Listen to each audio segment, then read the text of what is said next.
فكر كده إزاي ممكن تعمل فلوس وإنت نايم. لا، الموضوع مش خيال علمي، دي فكرة بسيطة جدا اسمها الأتمتة، وممكن تغير مفهومك عن الشغل والدخل تماما. القصة كلها بتبدأ بسؤال واحد بسيط، بس سؤال عنده القدرة يغير كل حاجة. هل ممكن الشغل اللي بتعمله يفضل يجيب فلوس حتى بعد ما تخلص يومك وتروح بيتك؟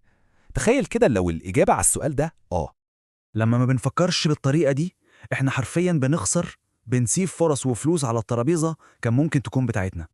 أغلب الناس بتعمل كده للأسف، بتسيب فلوس ممكن تكسبها، وكل ده عشان مش واخدين بالهم من مفهوم واحد بسيط قوي بس قوي جدا. طيب إيه هو الحل؟ كلمة واحدة: الأتمتة.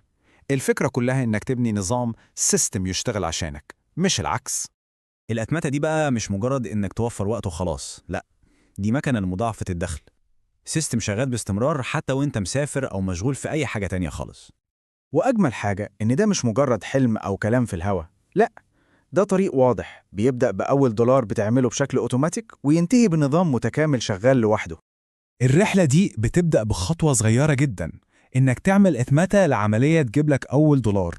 من هنا بس بتقدر تبني على النجاح ده وتكبر السيستم بتاعك، والهدف النهائي طبعا هو الحرية المالية الحقيقية. طيب، سيبك من كل الكلام الكبير ده للحظة وفكر بمهاراتك دلوقتي، بخبرتك، بشغفك. إيه أول نظام صغير، أول خطوة عملية ممكن تبدأ تبنيها النهاردة؟ لو الحلقة فادتك، ادعي لنا بخير وادعي لوالدي بالرحمة. اكتب سؤالك أو الموضوع اللي نفسك نقضيه تحت. المصادر والخطوات في الوصف. اشترك وفعل الجرس ونشوفك في الحلقة الجاية.